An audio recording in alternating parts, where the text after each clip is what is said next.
374조 학습 적용 네 번째 하겠습니다. 학습 적용.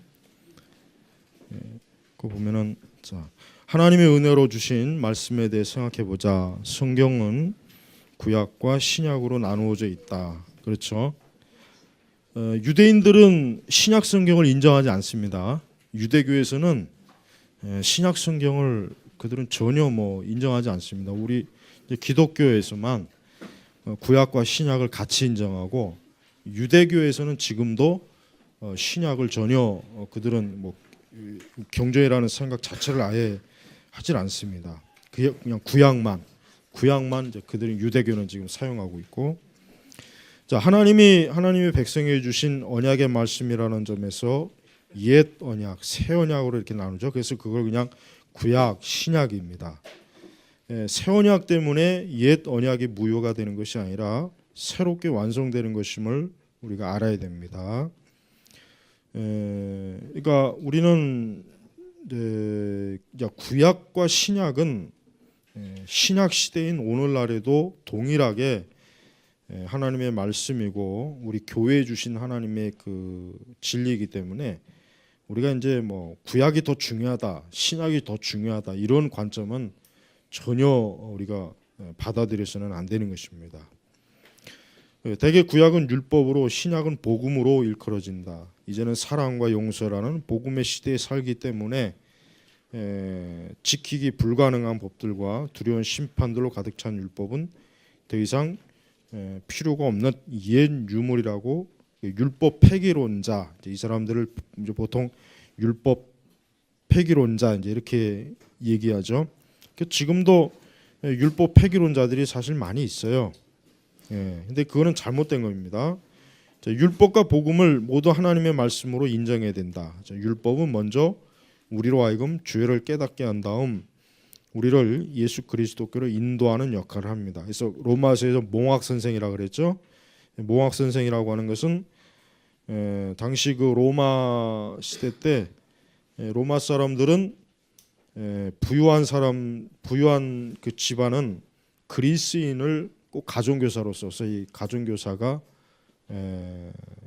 그 자기 자녀들을 어릴 때 가르치도록 했단 말이에요.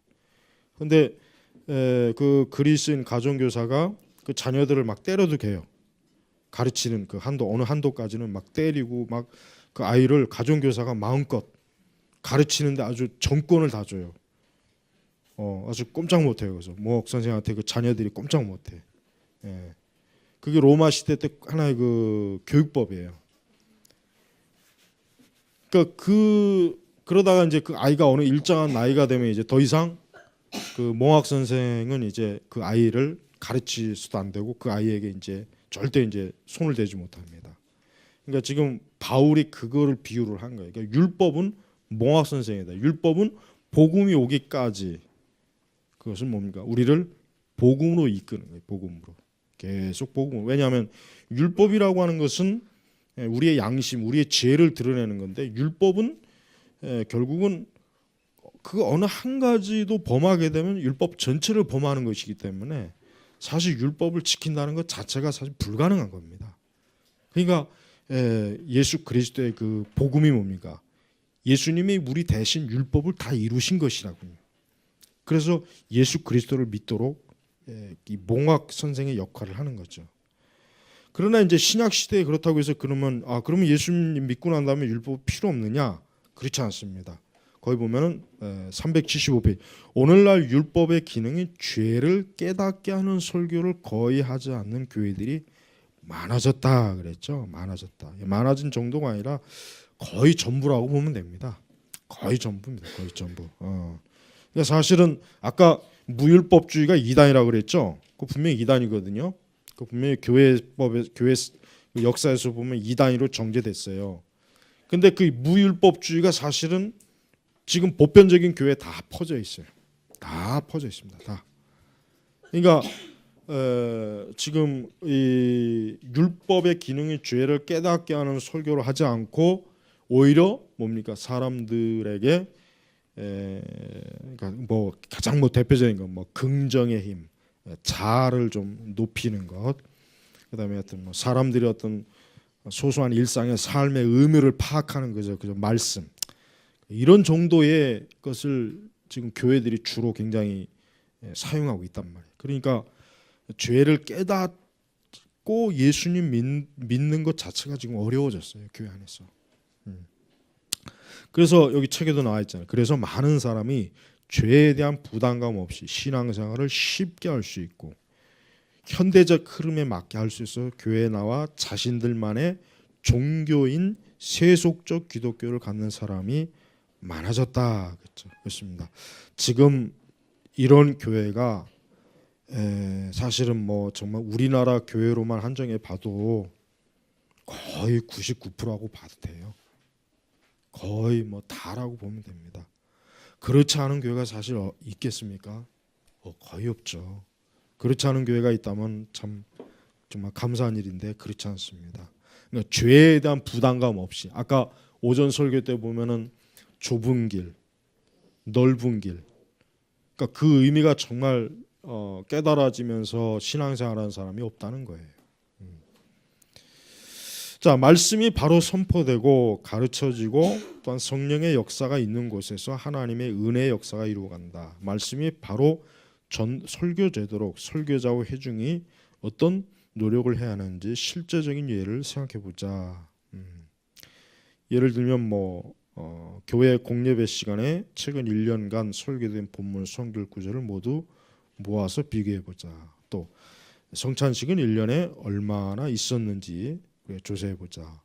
또 설교자와 회중이 각각 어떠한 노력과 실천을 해야 될 것인지 생각해 보자. 이렇게 뭐 하나의 실천적인 문제를 지금 몇 가지 이렇게 책에 나와 있습니다. 자, 다음으로 넘어가면 우리는 하나님으로부터 어떻게 구원을 받고 그 은혜를 어떻게 체험하게 되는지 생각해 보자. 뭐 은혜를 받는다 하는 말이 굉장히 추상적이잖아요. 자, 로마 천주교는 말씀보다는 성례 중심이죠. 그러니까 칠성례, 영세, 견진, 고백, 병자, 성체, 신품, 혼인성사. 그러니까 7가지를 가톨릭 교회인은 신자들은 의무적으로 반드시 이 성례를 해야 된다. 이것을 반드시 준수해야 된다. 이걸 통해서 이제 저들은 하나님께 구원을 얻는 하나의 과정, 하나의 어떤 보석, 하나의 그 어떤 의, 어떤 뭐 공로, 하여튼 여러 가지가 이제 이 성례 개념에 다 들어갑니다. 예수님은 구약의 기초에서 새롭게 제정된 2가지 성례를 기념하라 했죠. 2가지 세례와 주의 만찬. 근데 거기에 비해서 이제 카톨릭은 7가지 성례를 이제 자기들이 만든 거예요. 이제 성경에 없는 거죠. 자, 기독교 신비주의자들은 개인의 신비 체험에 신앙 중심을 두고 있다. 기독교 신비주의자들은 아주 초기부터 있었어요. 초기부터. 이 기독교 신비주의자들은 하여튼 기독교 매 시대마다 없던 적이 없었어요. 항상 있었습니다. 항상. 이 사람들이 주로 하나님의 어떤 은혜를 받는 방식이라고 하는 것은 어떤 신비적인 체험이에요. 신비적인 체험을 추구하다 보니까 말씀에 벗어난 다양한 오류들이 많이 이 사람들이 겪죠. 근데 그걸 저들이 또 절대시하고 그러다가 이제 지금 문제가 많이 되는 것이에요. 그다음에 성경이 교훈하는 신앙은 어떤 것일까? 우리는 은혜가 말씀을 통하여 즉 성경을 통해서 주어지는 것을 믿는 말씀 중심의 신앙이다. 그러나 잊어서 안 될 점은 바로 말씀과 함께 은혜를 주시는 성령의 역사다. 그렇죠? 그러니까 말씀은 성령과 함께 역사합니다. 성령과 말씀이 분리되어 역사하는 건 있을 수가 없어요. 그래서 은사주의자들이 왜 많은 오류가 있냐면은 말씀에 근거하지 않는 어떤 성령의 가시적 역사를 그들이 주장을 많이 하니까 우리는 그것을 잘못되었다고 판단할 수 있는 게 왜 그러냐? 말씀과 함께하지 않는 것이다 이거지. 그래서 우리는 성령 은사 또 성령 운동하는 이런 그 어떤 성령 분파주의자들을 특별히 좀 주의해야 됩니다. 아주 주의를 많이 해야 돼요. 그래서 성령께서는 말씀을 통해 구원의 은혜를 받고 누리게 하시고 성령을 통해 은혜를 누리고 신앙을 견고히 하고 기도를 통해 하나님과 교제하게 함으로 은혜를 누리며 은혜 받은 자의 삶을 살도록 하자. 그러므로 우리 신앙에 있어서 가장 중요한 은혜의 방편은 성령의 역사와 함께하는 말씀, 성례, 기도 이렇게 지금 여기서 나와 있습니다. 근데 이제 성령의 역사와 함께하는 말씀 이게 참 애매한 거예요. 오순절주의자들은 이걸 보면은 자기들이 맞다 그러지겠죠. 자기들이야말로 이 성령의 역사가 함께하는 오순절 신앙, 오순절 교회 이제 그렇게 얘기하지만 그들이 말하는 성령의 역사가 우리는 두 가지로 꼭 분별해야 돼요. 즉 말씀과 일치하는 성령의 역사인지 아닌지를 알아야 돼요. 말씀과 일치하지 않는 성령의 역사는 없습니다.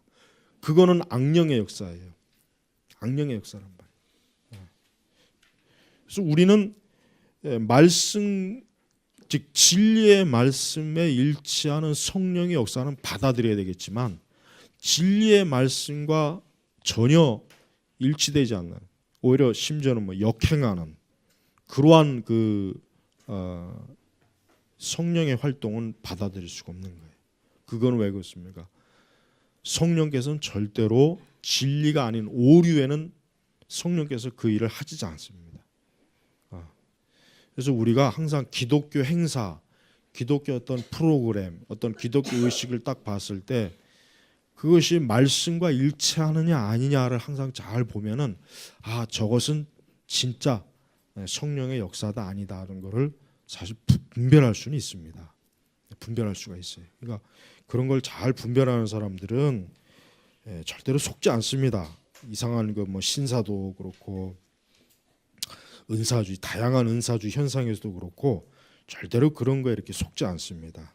특별히 오늘날 이제 문제가 되는 게 뭐냐면은 거의 대부분의 간증책이나 대부분의 오늘날 책들을 보면 신앙서적들을 보면은 특히 문제가 되는 게 뭐냐면은 하나님께서 나에게 이렇게 말씀하셨습니다 하는 것들.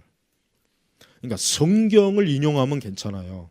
그런데 다다수의 목회자들도 그렇고 간증하는 사람들이 하나님께서 나에게 이렇게 말씀하셨습니다. 그건 참 그런 용어를 너무 많이 써요. 그리고 너무 이제 거기에 익숙하다 보니까 그걸 전혀 문제로 여기지 않는 거예요. 그 말을 쓰면 안 돼요. 그러니까 그런 말을 쓴다는 자체가 그거는 그만큼 성경을 모른다는 뜻이에요. 오직 성경의 말씀을 인용하는 것은 상관없지만은 그것도 물론 제대로 인용해야 되겠고 그러나 그런 거 없이 만약에 하나님이 나에게 이렇게 말씀했습니다. 뭐 나에게 이렇게 하라고 하셨습니다. 나에게 이렇게 뜻을 보여주셨습니다 해가지고 마치 하나님께서 자기에게 친밀하게 개인적으로 말하는 것처럼 그렇게 설교하고 그렇게 간증하고 그런 내용을 책들에 굉장히 많이 써 있어요. 그러니까 그런 거를 지금은 그런 거에 하도 사람들이 이렇게 오래 깊이 묻어 있다 보니까 그러니까 이제 하나님의 음성 듣기라는 것도 다 그래서 나오는 것이에요. 그리고 이제 사람들이 무식하게 결국은 그렇게 되면 말씀은 내팽개쳐 놓고 자기가 어떤 직감으로 뭔가 내적으로 어떤 뭔가 이렇다 저렇다는 걸 이게 하나님의 음성이구나. 이게 하나님이 나에게 요구하신 말씀이구나. 그렇게 착각을 하는 거예요. 착각을. 그래서 그거는 잘못된 거예요. 여러분 우리가 절대로 거기에 좀 정말 주의해야 됩니다. 지금은 너무 그게 심해요. 보통 심한 게 아닙니다. 너무 심하니까 우리가 그런 부분에서 참 주의해야 됩니다.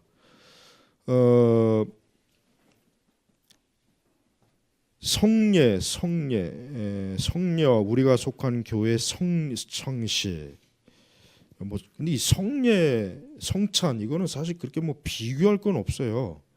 뭐 성례 방식이 뭐 이렇게 다르거나 그렇게 하면 안 됩니다. 뭐 다르다 방식이 그러니까 성례 방식이 우리 교회는 이런 성례 방식, 저런 교회 저기는 저런 성례 방식 그런 방식이라는 건 없습니다. 거의 일치된 말씀의 근거대로 하면 되는 거예요.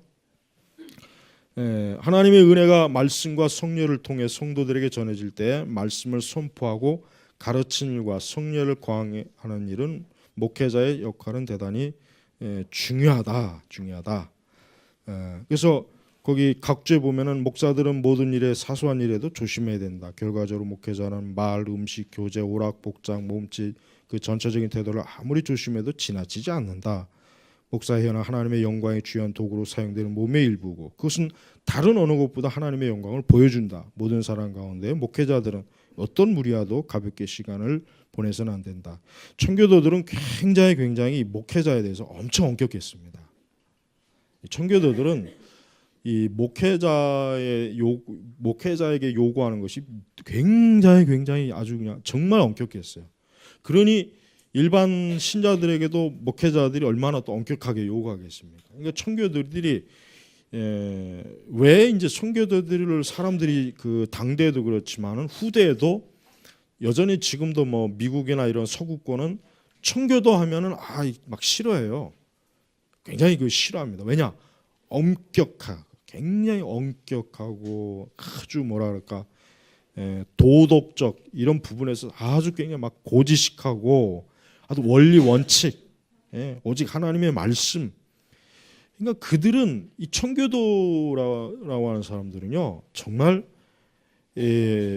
정말 참 그 오죽하면 뭐 성경 밖에서 만날 수 있는 뭐 거룩한 사람들이라고 할 정도로 이 사람들은 모든 면에서 정말 하나님의 어떤 영광, 존귀함, 하나님의 진리를 아주 머리끝부터 발끝까지 아주 그냥 피 한 방울까지도 그렇게 해야 된다라는 것을 당위성을 무진장 강조했어요.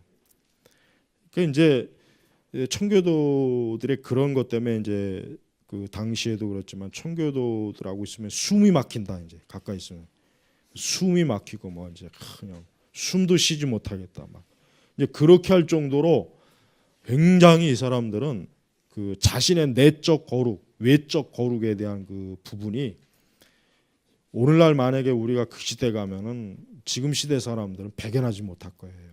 정말입니다. 그러니까 여러분 우리가 지금 우리나라 교회 중에 뭐 이제 개혁 교회들 중에 뭐 청교도가 어쩌고 저쩌고 떠드는 사람들이 이제 보면은 저는 그런 생각이 들어요. 청교도 같으면 이렇게 가볍지가 않겠다는 생각이 드는데 굉장히 가볍단 말이에요. 지금 개혁주의자들은 아주 가벼워요. 가벼워. 딱 보면은 그래서 이런 거는 분명히 아닌데라는 생각이 사실 많이 듭니다. 우리가 할 수 있는 한 지금 우리 시대는 그래요. 지금 우리 시대는 그렇습니다. 저도 마찬가지지만 청교도들의 이 엄격성을 사실 우리가 본받아야 되는데 문제는 지금 시대 교회는 이 엄격성을 누구나 좋아하지 않아요. 절대 좋아하지 않습니다. 그러니까 청교도 방식대로만 만약에 목회한다고 했을 때 과연 교회 안에 몇 명이나 버틸 수 있겠느냐 이런 말까지도 사실 들을 정도로 지금 시대는 이 청교도들의 엄격성이 거의 다 없다고 봐야 돼요. 없다고. 그러니까 이제 우리가 지금 이제 청교도들을 연구하고 저들의 책을 보지만서도 우리가 이제 단지 그들이 지식만 흡수할 것이 아니라 이제 우리가 사실 이런 것도 사실 우리가 사실 본받아야 되거든요. 이런 부분도 그래야 어떻게 보면 우리가 진정한 의미에서 청교도 개혁주의라고 할 수가 있지. 단순히 우리가 뭐 교리 연구하고 청교도의 역사하고 뭐 이런다고 해서 되는 건 아니에요. 그러니까 지금 현재 우리나라 한국의 개혁주의가 어디에서 지금 답보 상태냐면 굉장히 뭐 청교도에 대한 알고 싶어하고 또 그거를 막 추구하고자 하는 사람들은 많이 있어요. 그런데 실제로 이들의 이런 철저함을 끝까지 이렇게 받아들이는 그런 청교도 연구, 청교도 개혁주의 교회는 사실 없습니다. 그러니까 그게 사실은 참 어려운 부분이에요. 그렇지만 우리가 이제 이런 부분에 대해서 하루아침에 사실은 되는 것이 아니겠죠. 하루아침에 되는 게 아니겠죠. 하루아침에 되는 것이 아니지만 우리가 이러한 방향으로 자꾸 나아가야 돼요. 자꾸 이런 방향으로 나아가야지 이건 뭐 지금 시대는 안 돼라고 한 생각으로 그냥 풀어지면 안 됩니다. 더욱 우리는 하나님이 기뻐하시는, 하나님이 정말 참 여기 마크 드리스콜에 대해서 좀 나왔는데, 마크 드리스콜은 참 문제가 논쟁이 많은 사람이고, 한편으로는 뭐 또 청교도를, 그러니까 개혁주의를 지금 세상에 좀 심어 놓으려고 나름대로 무진 애를 쓰는 사람이긴 한데, 그러나 이제 정통 개혁주의자들이 볼 때는 좀 뭔가 맞지 않는다. 여기 보니까 뭐 마크 드리스콜과 그의 아내 그레이스가 시애틀에 있는 자신의 집에서 주최한 모임에 참석한 사람들은 붉은 와인에 에일을 마음껏 마셨다. 드리스콜의 명성에 걸맞게 라이트 맥주는 찾아올 수 없었다. 대부분 젊고 활기 있는 목사들은 목회직에서만 볼 수 있는 기쁨과 좌절을 돌아보면서 2시간 동안 맛있게 먹고 즐겼다. 뭐 이렇게 이제 뭐 이렇게 나와 있는데, 그러니까 이 마크 드리스콜과 같은 부류가 이제 쉽게 말하면 뉴 칼빈주의자들, 그러니까 새로운 신세대 개혁주의자들이거든요. 근데 이 신세대 개혁주의자들의 가장 큰 특징이 뭐냐면 문화에 대한 포용성이 굉장히 커요. 그러니까 이 사람들은 교리는 바른 걸 붙잡되 문화는, 우리 동시대에 있는 문화는 우리가 좀 즐기자, 이런 그 형태의 개혁주의를 지금 밀고 나가고 있어요. 근데 지금 이게 이제 우리 한국에서도 이런 드리스콜류의 개혁주의를 좋아하는 사람들이 사실 많이 있고, 또 드리스콜에 대해서 이렇게 문제점을 제기하는 사람도 있긴 한데, 내가 볼 때는 우리나라 같은 경우는 지금 이 드리스콜 쪽으로 거의 괜히 많이 흘러가고 있어요. 거의 드리스콜이 원하는 그런 방향으로. 그러니까 문화는 받아들이되 교리는 순수하게 지키자는 거예요. 근데 이제 제 생각은 그렇습니다. 이게 처음에는 그게 되겠지만 시간이 가면은 문화가 교리를 잡아먹습니다. 교리가 문화를 정복하는 것이 아니라 문화가 교리를 변화시켜 버려요. 그러니까 교리를 넓게 해버린단 말이에요. 틀림없어요. 이거는 정말 틀림없습니다. 그래서 우리는 이 드리스콜과 같은 이런 사람들을 사실을 좀 주의해야 돼요. 옥석을 잘 구분할 줄 알아야 된단 말이에요. 그래서 가급적이면 뭐 저는 뭐 드리스콜은 추천하지는 않습니다. 그래서 우리가 이런 지금 이제 개혁주의가 제일 큰 문제가 뭐냐면, 개혁주의가 사실은 아주 고전하고 있어요. 개혁주의가 굉장히 지금 전 세계 어디를 봐도 개혁주의가 이렇게 부흥한다는 곳은 한 군데도 없어요. 한 군데도. 왜 그러냐면 지금 시대 기독교 자체가 개혁주의가 추구하는 이런 교리적 원격성 자체를 안 좋아하거든요. 안 좋아하죠. 아니 가면 갈수록 넓어지는 판국에 거꾸로 종교 개혁주의자들이 교리를 찾자고 하니 그걸 누가 좋아하겠습니까? 싫어하죠.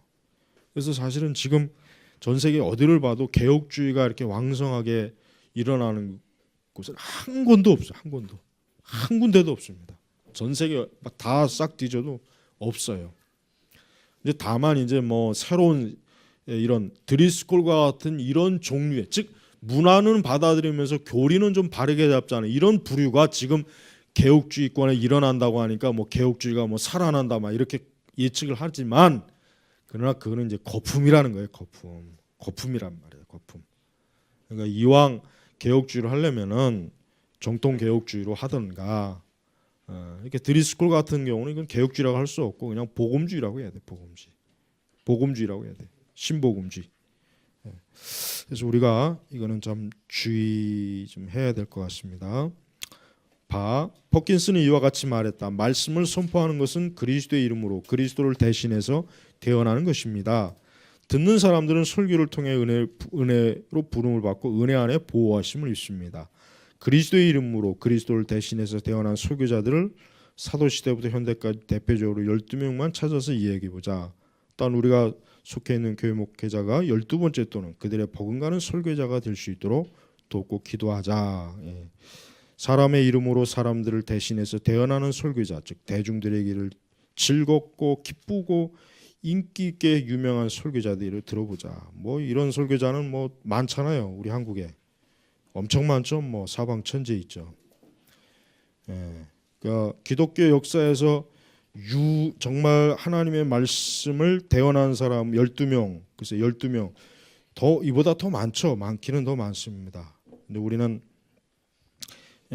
하나님의 이런 위대한 말씀의 설교자가 이 세대, 우리 세대, 또 앞으로 세대에 와서 하나님의 이 교회를 깨우고 진리로 이끌고 그러한 그 기도를 우리가 꾸준히 해야 되겠고, 특별히 대중의 길을 즐겁게 해주는 인기 있고 유명한 설교자들, 이런 설교자들이 지금 사실은 우리나라에서도 보면은 막 아주 막 줄줄이 그냥 광팬들이 있잖아요.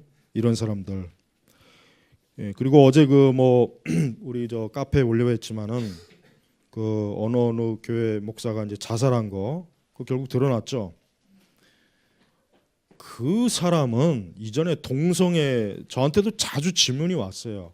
근데 언젠가 한번 동성애 설교를 가만히 들어보니까 동성애 설교도 너무 잘못하고 있어요. 동성애자들을 두둔하는 설교를 하더라고요.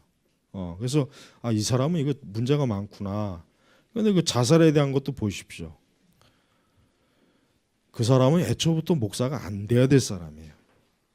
근데도 거기 또 미쳐서 열광하는 자들이 죽은 송장 모셔놓고 지금 예배드리는 거 보십시오. 그 정상적인 게 아니잖아요. 그게 미친 거지. 그게 정상입니까? 아니 거기에 그 몇백 명씩이나 되는 사람 중에 그 머리가 제대로 된 사람이 그렇게 한두 사람도 없을까? 그게 예배 시간에 어디 죽은 사람 설교자 영상 틀어놓고 예배드리는 게 그게 무슨, 그게 공동묘지지. 그게 무슨 그게 교회입니까? 그러면 저 여의도도 아마 그럴 거예요. 그러면은 여의도도 이제 그 위대하신 그 조 목사님 그또 영상으로 그냥 또 한 세대 갈 수 있잖아요. 한 세대. 여러분 앞으로 어떤 교회가 또 나중엔 내가 볼 때는 또 목사 또 저기 방부 보존 철회해 갖고 또 강단에다 모셔놓고 영상 설교 틀어놓을까 보나 그게 겁나. 그게 그러고도 내가 볼 땐 그런 짓을 하고도 남아. 미친 놈들이지. 이게 정상입니까? 그게 근데 거기 앉아서 죽쳐갖고 설교 듣는 인간들은 그건 썩은 해골들이야. 해골들. 그렇게 좋으면 빨리 가버리지 다. 여러분 이게 교회가요, 제가 여러분들한테 꼭 얘기하지만 저는 목회할 때 제발 좀, 나도 그렇지만 우리 교회가 제발 좀 이상한 교회가 안 되는 거, 제발 좀 이상한 사람들, 이상한 교회가 안 되는 거, 제가 그 제일 항상 기도하는 제목입니다. 뭐 부흥기고 뭐고 다 떠나서 제발 좀 이상한 교회 안 되는 거, 이상한 목사, 이상한 교인 안 되는 거, 그게 진짜예요. 그게 제일 소망이에요. 아주 교회도 이상한 교회들 많아요. 목사부터 해가지고 교인들까지 아주 뭔가 모래 같은 좀 묘한 그런 교회도 꽤 있습니다.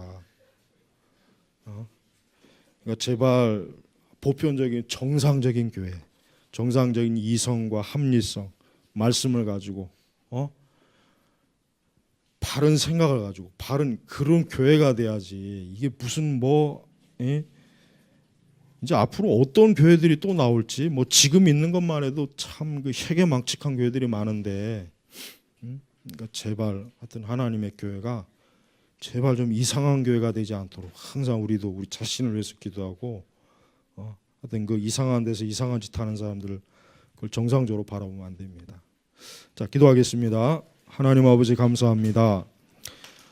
하나님의 거룩한 이 진리의 교회가 이 타락한 본성을 가진 사람들에 의해서 얼마나 이 거룩한 그리스도의 신부가 해괴망측한 치장을 하고 더럽혀지고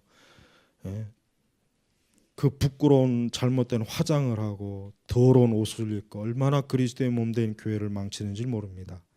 아버지, 이러한 시대에 저희가 예수 그리스도의 거룩한 정말 바르게 단장한 그런 신부의 교회로서 저희 선민교회도 세워지고 우리 성도들도 참 하나님 앞에 온전한 그리스도의 신부로 바로 항상 서게 하여 주시옵소서.